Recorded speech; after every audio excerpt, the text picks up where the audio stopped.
What is up, you guys? Welcome back to my channel. If it is your first time here, welcome. My name is Brittany. I am a trainer and now, as of yesterday, actually a Nasm certified personal trainer. I just took my exam yesterday and I passed it. Hallelujah. So I wanted to come on here and just make a quick video going over a review of things that you definitely probably should know. I'll also list some things that maybe aren't as important to know, and I also just want to give some tips and tricks that helped me to study for my exam.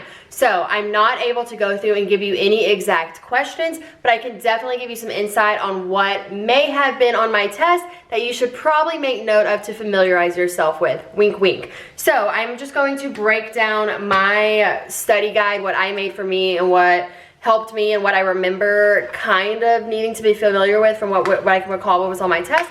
So I am just going to jump through that. I will also state that I did the 6th edition, so it was this book that I used, and then I'm just going to go jump right in and go through that. I am going to be very thorough with this and try to be as descriptive as I can, of course, without giving away any exact questions or anything. So if I were you, I would go grab a pen and a piece of paper, and any definitions that I give you, I would make note of them. So then after this is done, you can go and look up that definition and familiarize yourself with it, because if I mention it, chances are you should know it. Again, wink, wink. I'm trying to help you out. All right. So 2 key things that you definitely need to know forward and backwards going into your Nasm test. The OPT model. So that is the Optimum Performance Training Model. You need to know all 3 stages of that, and then the 5 that break down from those 3. So the OPT model, I'll give a little image of it right here, is that staircase model. You need to know that. It's what's going to help you guide your clients and know how to give them a plan. So you do need to familiarize yourself forward and backwards with that. You also need to have the program design continuum plan. So that's endurance, stabilization, that's hypertrophy, that's the power. All those 3 components, you need to go that step farther and know the reps, the tempo, the rest timing, and everything that you need. The easiest way it was for me to memorize all of this is I broke it down. They have the little staircase one like I just showed. I broke it down into individual and I just wrote them all down so many times. I would sometimes go write them and I would leave all the numbers blank, leave it for a few hours, and then go back and fill it in with the correct numbers. So you do want to know those numbers. There's probably close to 15 questions over just the OPT model. So asterisk, asterisk, asterisk, you do need to know that forward and backwards. That's probably one of the #1 things that I would say, make sure you spend the time to study that and know it. So OPT model.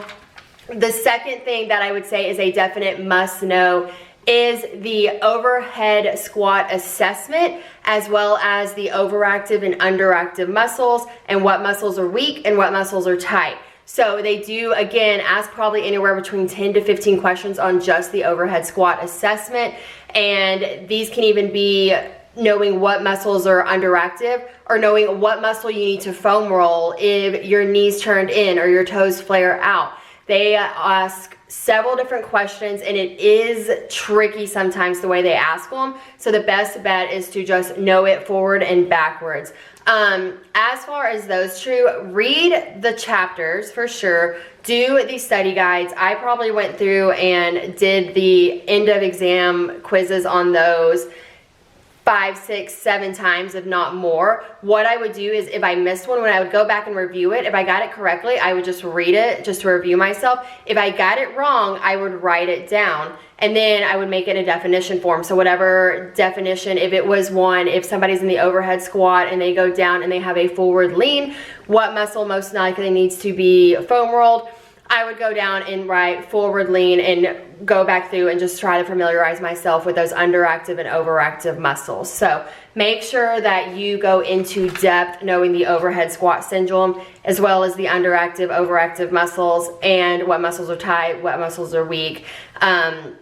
I can't express that enough, how much you need to know that. Those two right there, the OPT model and the overhead squat assessment, make up a good number of questions on the test. So know it, know it, know it. All right. So moving on, again, this is in no particular order, so I apologize if you're like going through your study guide or anything. This is just what I remember and how I wrote it down.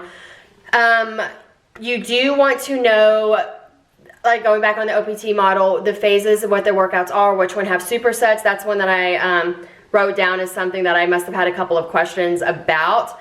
Going on to the neurons. So you don't have just a lot of questions about it, but you do want to be familiar with it. I do remember needing to know the parts of the neuron. I don't know that there was like much depth beyond that. You want to know the joint motions, what they are, not only what they are, but where in the body they are located. That's a really important one.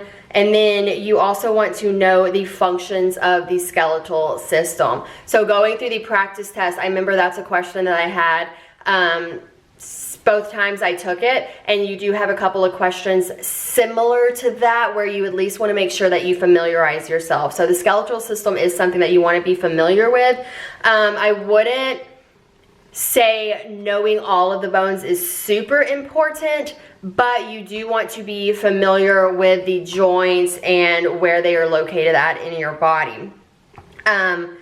Let's see. I don't remember getting a lot of questions about the actual layers of your muscles, but knowing your muscles where they are is super important. They are going to ask about the point of references, and they're going to give you an example, and they're going to have you name it. So for example, if they ask you, your clavicle is superior to, and they might give you 4 different options, you need to know this is your clavicle, and you need to know what's below it, because obviously if you're question is the clavicle is superior to, you know that it's something that is below the clavicle. So knowing all of those, the distal, the proximal, the medial, the, what is it, ipsilateral, contralateral, anterior, posterior, you want to know all of those. They will ask a few different questions, and you need to be familiar with your anatomy, your muscles, your skeletal system enough to know that you can name what's above, behind, and all of that stuff. So be familiar with that and those terms. I do recall having a question over muscle spindle. So that's one that you want to maybe jot down in your notes to go familiarize yourself with. I do recall having a question somewhere about Golgi tendon. So that's one that you might want to go familiarize yourself with as well. As far as blood flow in the cardiorespiratory system, you will have questions over that. That is one that I probably could have familiarized myself with a little better. Whenever I got to those questions, I kind of felt like stumped, like, oh gosh, I don't remember when blood coming from the right atrium goes to where. Is it oxygenated? Is it not? So familiarize yourself with that. I know there's some other YouTube videos out there that you could probably watch that will help break it down, but that's definitely a chapter I would say read, whether you're somebody who writes stuff down, draws your own diagram. Try to familiarize yourself with that, because there are a handful of questions that some way identify and fall into that category. Blood vessels, I might have had a couple of questions on. It wasn't a lot, but again, that kind of falls into that last category where you do want to be familiar with it. Let's see. You do want to know the functions of the blood. I remember having to think about that on a couple of questions I got on the test, so you do want to be familiar with that. The models, as far as, where is that? You do want to familiarize yourself with the ATP-PC model, the glycolysis, and the oxidative system. So the way I remembered it is I just wrote it down. So ATP-PC, I always would think sprinter. I would think somebody working a 40-yard dash, because the timing for that is only about 15 to 20 seconds. So ATP-PC, sprinter. The glycolysis, I would always think HIIT training. I'm a HIIT instructor, so that resonated well with me. The glycolysis is usually between 30 and 50 seconds. So I would think somebody whose circuit training is going to last about 30 to 50 seconds, and that is glycolysis. And the last one is oxidative. So the way I would think about that is going to be whenever you're getting into more aerobic, and that is somebody who's running a mile. So if somebody's running a mile, they are most likely going to be going into that oxidative system. So that's how I remembered it. Again, I would just familiarize yourself with that, however is best for you. Take your notes and familiarize yourself with it, because I do remember a few questions being in that bubble about what those are and what you should know. All right, so the oxidative systems, I personally don't know that I had anything on it. I might have had one, so maybe that's something to read over. I don't know that I would necessarily say to spend so much time on that. The plane, so you've got 3 different planes. You've got your frontal plane, you've got your sagittal plane, and you've got your transverse plane. These you do have several questions on, and it is something that I spent quite a bit of time on just because it took me a little bit to get it. So a couple of notes for me. I always think frontal, think you're cutting your front body away, or you're cutting right in the middle so that people can get a view of you from the front view. So frontal is going to be dividing your body into front and back halves. The transverse plane. So that transverse one is going to be talking about movements that go from left to right. That is that plane that goes right through here in the center. So transverse, think you're cutting that bottom and lower half.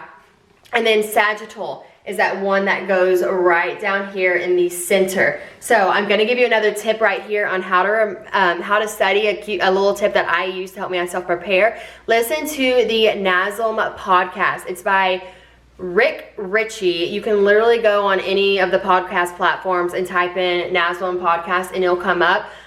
He has them over the OPT model. He has them over the overactive and underactive muscles that go kind of into the overhead squat system. And I do know he has one talking about the planes of motions. But a key thing that he said to me is, he said on his podcast, is he was talking about sagittal. It splits you in half, and it said sagittal, think about Sagittarius. You're that horse character or whatever, creature, whatever it's called, the Sagittarius. And think horses go forward and backwards, and then their feet go up and down. So they don't really go side to side. Horses go front and back, and their feet go side and down. So that's how I would remember. Those are the movements that typically go into the sagittal plane of motion. So again, however is easiest for you to familiarize yourself with it, do it. That's just something that helped with me. But regardless, you do want to familiar yourself with that. Davis's law, I don't think I had a question on, but that is just good to know regardless, I think. So go just read over that. Estimated heart rate. Probably something good to know, not only because it's on the test, which I can't recall exactly what the question was, not that I would tell you anyways, but you do want to know how to estimate a heart rate, and I'll go ahead and let you know that is going to be 220 minus the age. So that is going to be a good way to estimate it. You do want to be familiar with the heart rate zones. So there are 3 of them. The first one is going to be 65 to 75. The second one is going, is that right? Yeah, 65 to 75. The second one is going to be 76 to 85. And then that last one is going to be 86% to 95%. So I would familiarize yourself with that. The heart rate zones, I'll say it again because I'm a listener, and if I hear it, it helps me.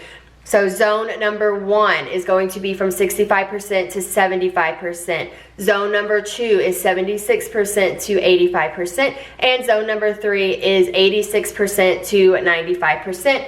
Something you do probably want to familiarize yourself with, just even moving forward with your clients. It's something that's really good to know. Postural assessments.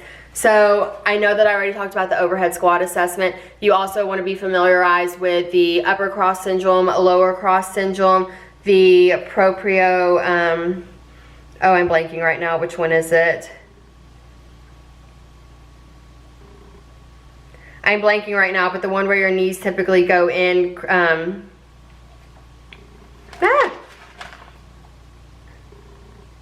pronation distortion. So anyways, you want to familiarize yourself with all of those, what they look like, what the symptoms of it are, and how to identify it. You also want to familiarize yourself with what muscles are the weak muscles and which ones are the tight muscles.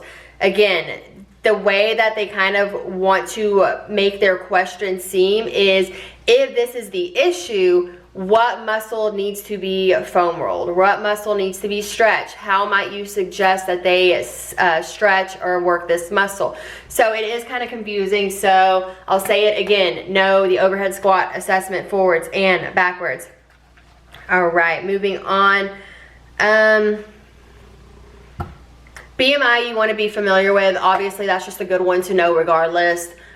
Even well beyond the test. So familiarize yourself with the BMI, the different stages, the different ranges, which ones are least likely for disease, which ones are more likely for disease is a good question to know as well. The injury cycle, I don't recall really needing to use a lot, but it is something, again, that's good to know just for when you're actually out in the field and practicing. Flexibility. Know flexibility, know the different stages, know the definition, know what people can't do certain flexibility, know which people are referred to do certain types of flexibility and when. Just know it. Know all the everything that goes into flexibility. That's a really good one to get stored in your brain. The recommended exercise for adults, whether sedentary or beginner, you want to be familiar with that. Knowing the cardiovascular training for general health is a good one to know and jot down in your notes. Knowing the FIT principle is something that you want to know and be able to identify whenever you say it. So that's FITTE principle. Be familiar with that and know what the acronym is and what all of them stand for. Core exercises is a good one. Know the core exercises from beginner all the way through advanced to even that power phase. And then you want to be able to know how to digress them as well. So a lot of times people ask how to progress. You want to know how to digress them. There are all a couple questions that kind of threw me off because I had to really think about it. But you need to be able to work it backwards and frontwards through progressions and digressions. Let's see. Stabilization is a really important one to know, and you want to know the proprioceptive going through how it is the I believe it was foam, oh shoot, what was it? Oh, sorry, it was floor, balance beam, half foam roll, foam pad, balance disc, wobble board, and Bosu ball. So you do want to be familiar with that. The way I did it is I took all those front letters and I just made a little acronym with it. It's funny, mine actually was funny, so my initials were used a lot in this one. So I literally did like first place, Brittany Heaton, first Brittany, win Brittany. Like, that's the silliest acronym, and there's a lot of other ones that probably work a lot better and you'll familiarize yourself, but my initials and first initial and stuff were just used so much that I just made up literally the silliest acronym, but I remembered it, and it's got like 6 different components, so sorry, 7. So whatever is gonna work for you there, highlight those first letters and then go through and try to make some kind of acronym that's gonna go with it. So even if it's something as silly about talking about yourself in first place and winning, that's what worked for me. I don't know, something else might work for you, but making up acronyms for different things definitely helped with a lot of different areas of studying for the Nasm certification. The phases of plyometric training, you want to be familiarized with it again, just because that is something that as a trainer out on the floor, like, you do need to know. I don't recall having to answer a lot of questions about that, but again, your test might be different, so I would familiarize yourself with that. The 3 phases of general adaptation syndrome. So I will give you these because I do recall needing to remember it, and it stuck out afterwards. This is something good to know. So that is going to be alarm reaction, that's going to be resistance development, and that is going to be exhaustion. So the way I would remember that is the 3 phases of general adaptation syndrome are And then that's literally my acronym right there, R. It's that alarm, it's that resistance, and that's exhaustion. So again, that's what worked for me. I just would write down the 3 general adaptation syndrome, the 3 phases, R, and I would just underline R, and it always stuck out to me. So might be a good note that would work for you, maybe not, but something like that, just to familiarize yourself with that. You do want to be familiarized with the stages of resistance training. That's a good one to write in your notes. All of the systems you will have, you will be asked basically, if so-and-so does a workout that's similar to this, what kind of resistance training is he doing, or what kind of training system are they performing? So be able to identify what those are. Give yourself examples so that if it comes up and people are asking, or if they're asking, you're able to identify it. Let's see. Obviously, acute variables of training. All of this stuff is things that you need to be familiar with regardless, because you're going to need it after the exam is over. I do remember a couple of questions being over acute variables, so that's a good one to, again, write down in your notes. The program design continuum. So again, that goes back into knowing the OPT model. You want to be able to identify if they're giving you, they're working out at X amount percent to X amount percent, and they're doing X amount of reps with X amount of rest time. What stage is this person most likely in? Be able to identify it. Yeah, and that is a lot, so I would really spend time on that OPT model. Exercise tools, this is something that you should obviously be familiar with regardless, so whether it's free weights, whether it's machines, whether it's kettlebells, whether it's TRX, whether it's balance exercises or balance tools, familiarize yourself with those. Going into nutrition, so there were not a whole lot of questions about nutrition, but the ones that they did ask, you do need to know. So I do think that's an important chapter you need to know regardless. If you don't know, Nasm actually has a nutrition certification now. They want you to take that. Nutrition as a personal trainer is not in our scope to be able to recommend to people. So we are not allowed to advise people on nutritional plans or make them meal plans. Hint, hint, you might want to know that for the exam. But they do want you to take your nutrition exam, their nutrition exam, but there are a few questions relating to nutrition on there. I remember having something about triglycerides being on there. I remember something along the amino acids. So you want to know that there's 20, that there's 8 essential, something that's just good to know regardless. You want to know the macro breakdown, so your carbs, your protein, your fat, what the percentage is suggested for an individual. Let's see, I'm just trying to think of like other stuff that I remember writing down on my review. You want to be able to know what is most helpful to what energy system as far as the macro intake. Questions along those lines. Again, I don't know that I necessarily had, I didn't really have a lot of nutrition questions on my test, but I do think those are really good to familiarize yourself with and to know. So do know at least the macro breakdown, what percentage breakdown you should be consuming a day. If you're trying to build lean body mass, which one is more recommended to be able to do that?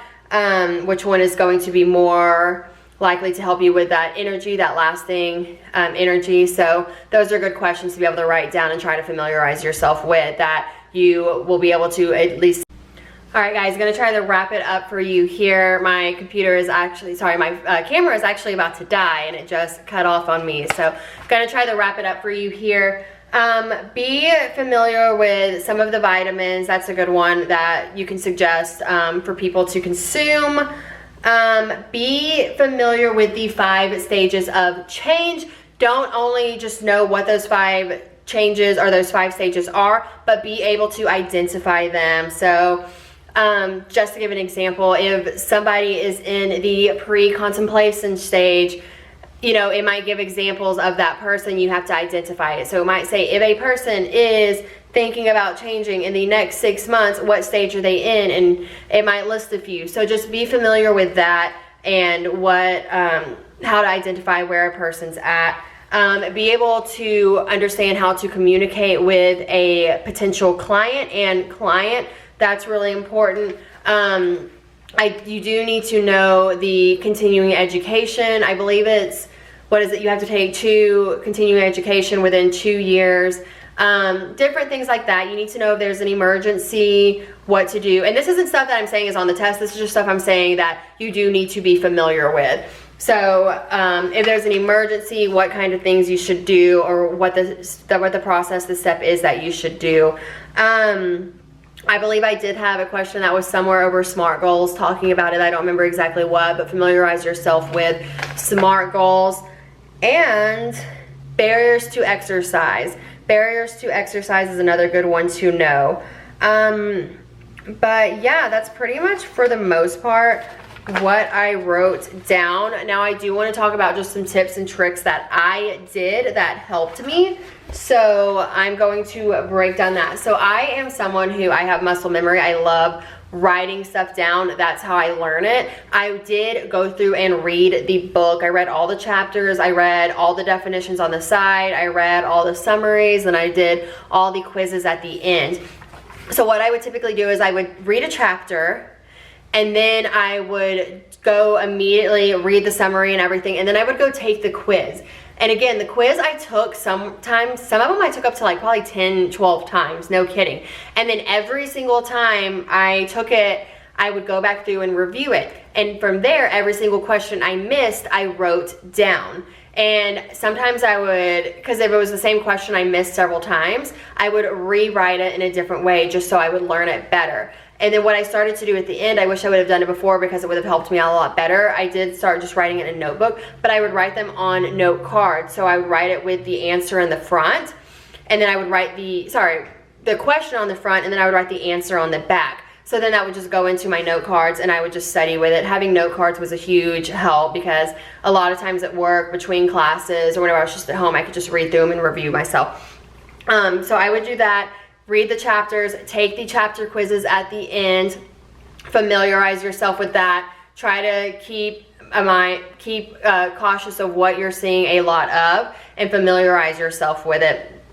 Like I said, I would also write down, so the overhead squat assessment, you can see I wrote it all down. I don't know if you can see, I've even got my little stick figures there. So whether they were excessive forward lean, low back and stuff, I would just draw that picture. And then I also have the overactive and underactive, and just listed on the side. So this one was probably the most difficult thing for me to learn, just because I would always get the muscles mixed up on what's underactive, what's overactive, and whatnot. So I would write it down, break it down into note cards if you can't know whenever you see it what muscle you need to stretch or foam roll, and what most likely is going to be your advice to a person that is having that. And be familiar with the cues that you need to give for them to be able to fix it. You will need to know the cues and how to speak as well. Let's see, the training intensity, the repetition tempo, and all of that.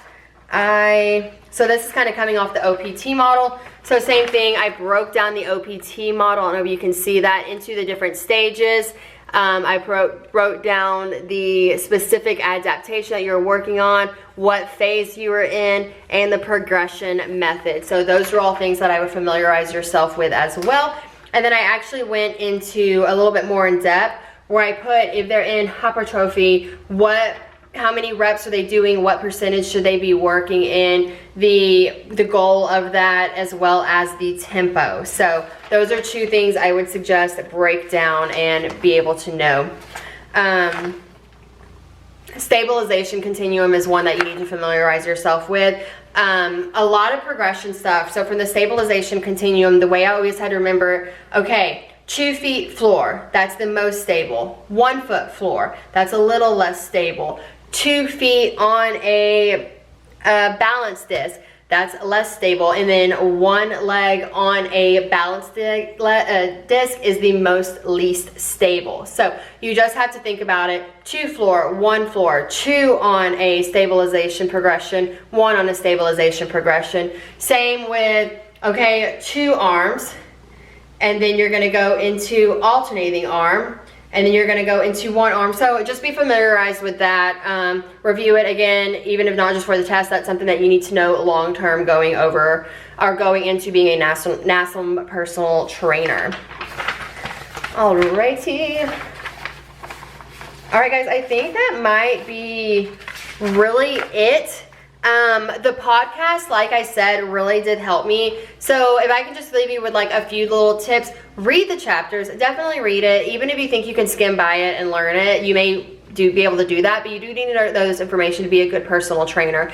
Do the exams at the end, do the practice test whenever you finish all them. I did the practice test actually only once, but I wish I had taken it a couple more times. I took it once and got an 89 and just decided, okay, I'm ready to do it. I think if I had taken it a couple more times, I would have had less areas during the test whenever I'm like, oh gosh, like I'm kind of not for certain. So it does just help you familiarize yourself with what to expect. Definitely take the practice test.